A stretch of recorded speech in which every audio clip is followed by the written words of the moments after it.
खबर शामिल करते हैं सिल्लावाली से। थाना सिल्लावाली में नए तैनात होने वाले एसएचओ फयाज अहमद हजरा ने मवेशी चोरों और दीगर जराइम पेशा अनासर के खिलाफ क्रैकडाउन शुरू कर दिया।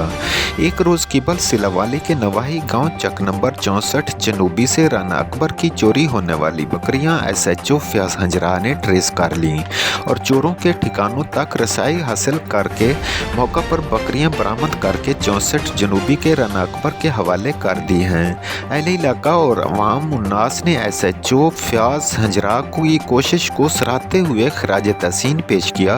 एसएचओ फयाज हजरा का मजीद कहना था कि अवाम उन्नास के तावन से चोरों, मंशियात फिरोशों और दीगर जराइम पेशा अनासर के खिलाफ घेरा तंग कर देंगे। उनका मजीद कहना था कि मैं बज़ात खुद चाय वगुआ पर पहुंचकर अवाम के मसाइल हल करूंगा। रिपोर्ट कर रहे हैं हाजी Baba Arif Jat, bureau chief, City One News, Sargodha से।